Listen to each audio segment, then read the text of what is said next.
Okay, guys, Mount Vernon Kid here again, and it is November 22nd, and me and the bro Oakland 93.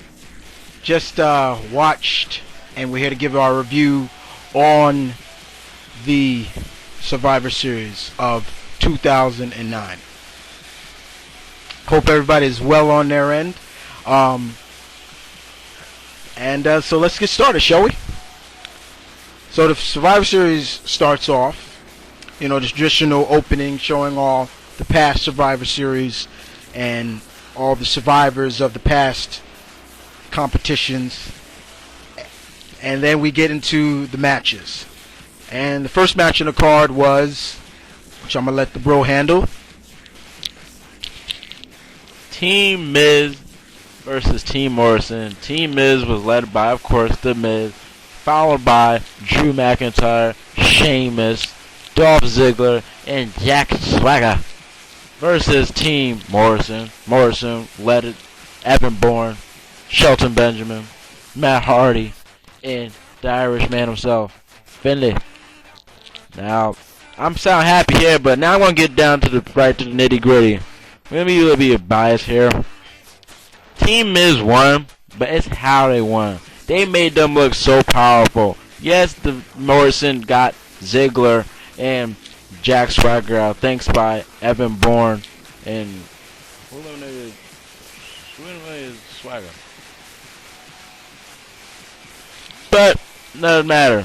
So then, the Miz, Drew McIntyre took out 3 people. He almost took out 3. While Finlay got eliminated by Sheamus in with one bicycle kick, making the Irishman look weak. So then Matt got to be stupid and do a mat salt, which never works, landed around his face like he always does.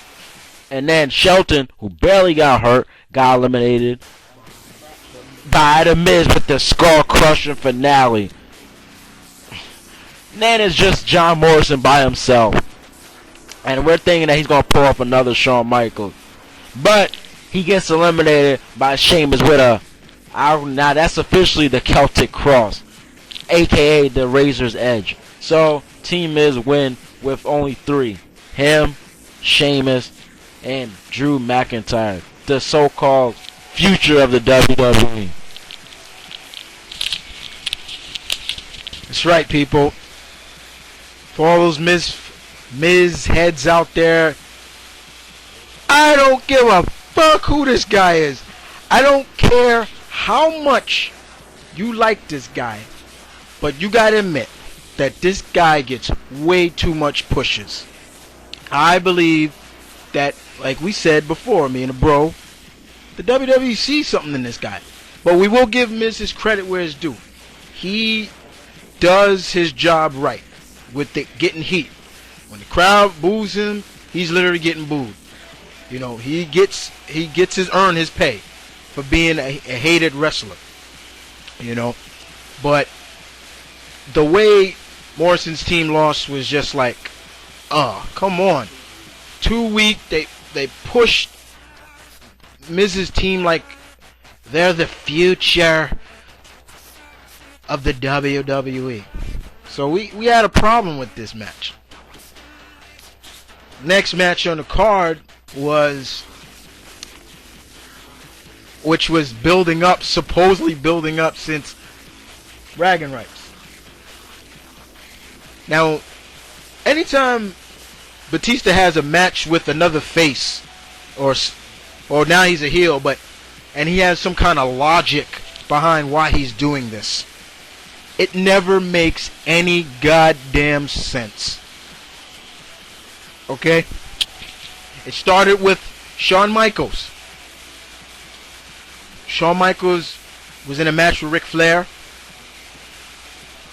Batista comes out and said, "Shawn, you should have bowed down to Flair." Shawn comes out and says, "Everybody else knew about this match. Where the hell were you? I'll never respect you. I'll never trust you to do the right thing." Okay? It was that. Then when they get into their match, it was past Ric Flair. Then it got into I hate how you came up in the biz. Then it became with Cena. It was Cena now. Cena coming out. Cena missed and hit him one time, but before that, but mostly it was about basically him claiming that he could beat Cena. Okay, Cena just said, Dave, you got your shots.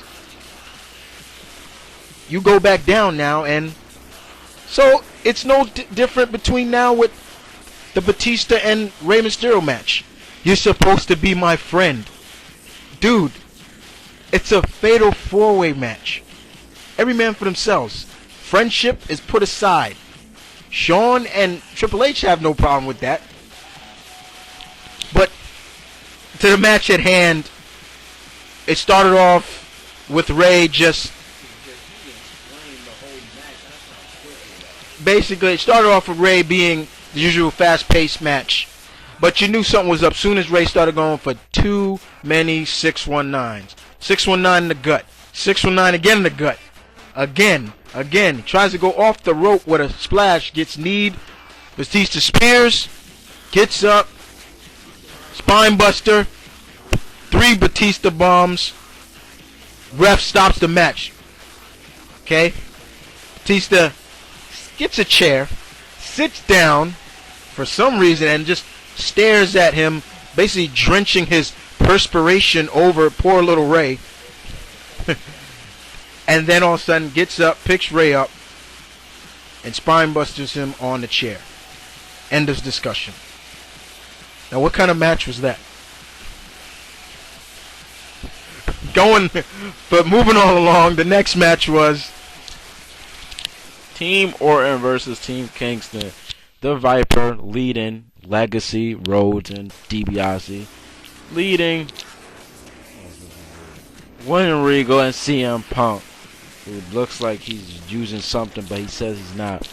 Versus Team Kingston, led by MVP Mark Henry, Ron Killings, I still call him that, R-Truth, and Christian. Christian being the only white guy in Canadian. He even mentioned that before the match. He even made a little rhyme. You can go. I'll save that. Y'all can go check that out. Let's get to the match at hand. Mark Henry was the first eliminated with an RKO. That's how quick it was. Then Teddy DiBiase gets eliminated. I think. Well, he got eliminated. See, that match was so crazy, couldn't really figure out. Then R-Truth gets eliminated. Saw that coming. Then, yeah, we thought he was gonna be the first. Then Cody, who should have been eliminated before Ted. To be honest, I like Ted more. But then you started seeing that Orton was backing away from Kofi through the whole match because he know what happened at Madison Square Garden. But then Regal gets eliminated by good old Christian. But then it really gets good between Christian and Orton. But Orton picks up he eliminates Christian. But then it really heats up between Kofi and Punk. 2 former tag team champions having a good old one-on-one while Orton's just standing there just waiting. So then CM Punk tries to capitalize on Orton's distraction, rolls up Kofi, but Kofi counter roll up, and he gets the 1, 2, 3. And then as soon as Orton runs into the ring, runs right into a Trouble in Paradise, and Kofi picks up the 1, 2, 3. They are pushing Kofi right, and he is the sole survivor for his team. The leader survives, and by being the other leader. That's right, people. All you Kofi heads out there, Kofi did it just like we thought he would. You know, as my bro said, they are pushing Kofi very well. And it's good to see Orton not without a belt. Let's put that out there. I know there are a lot of Orton fans out there. We love Orton too. But sometimes you get tired of seeing him hold that title. It's time to see him now just focus on a feud now. You know what I'm saying? and we predicted, oh yeah, Orton's gonna do his usual stick. Once Kofi gets a pin, he's gonna run in and basically